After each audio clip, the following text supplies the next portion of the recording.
Kinabukasan pagkarating ng dalawang NBA centers, sila ay sumabak na sa ensayo. Ika nga ni Coach Charles Chu na nasa conditioning stage pa lamang ang grupo. We can say na si Andre Blatche ang ibinabalik ang playing shape. Well, similar kapag siya ay nanggagaling sa Amerika. Mukhang mas okay siya ngayon kumpara noong FIBA World Cup 2019, although still limited time. Ano man ang best condition na kanyang makuha ay lalaban niyan si Sir Dre. Sa latest na practice na pinakita ng Strong Group ay mayroong at least 10 player ang umattend na naganap kanina. Pero teka lang, mukhang na-spot na natin si Justin Baltazar na kasama na sa team. Well, hindi naman masyadong nakakapagtaka dahil Lasal ang root ng team na ito. Kaya another experience for Balti na kasama rin sa team noong isang taon. Pagdating naman kay Dwight Howard ay kita pa rin na fit na pang NBA pa rin ang lapad. Kaya sagot na ni Howard ang ilalim. Pero teka lang, mukhang iniensayo rin ni Dwight ang kanyang outside game. Gayun din si Andre Blatche na kilala naman na may tira sa tres. Base sa isang listahan ay hindi registered as import itong si Andre Blatche, kaya marami magtataka kung bakit 4 ang import.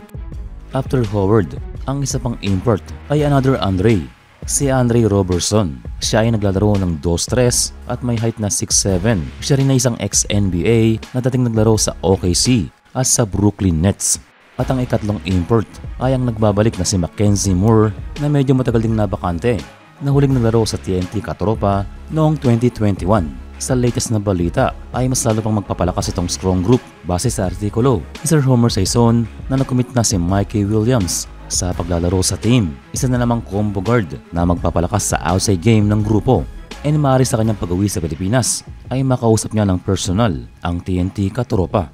Another player na expected to join ay ang national team player na si Jordan Heading. Medyo matagal-tagal din nawala sa basketball and kasama sana noong World Cup. Pero sa kanyang pag-commit sa Strong Group ay sign ito na siya ay naka-recover na sa nababalitang problema sa likod. Well, kung makumpleto ang lineup na ito ay isa itong team to beat sa darating na Dubai tournament. Mayroong 2 veteranong NBA center, 2 small forward na import, mayroong ding 2 matinik na shooting guard, at syempre ay hindi mo matatawaran ang energy at fast tempo ng mga college players sa lineup. Inaasahan din na malaking role sa team ang pagiging consultant ng Australian legend coach na si Brian Gurgen sa magiging taktika ng team. Kaya sadyang pinunduhan ng gusto ng Strong Group para makabuo ng team na kukuha ng titulo sa Dubai. And also ang paglalaro ni Dwight Howard sa Pilipinas ay magandang sign din sa Philippine basketball na kaya natin kumuha ng mga sikat na players. At gayon din ay masayang makita na nagbabalik basketball si Andre Blatche.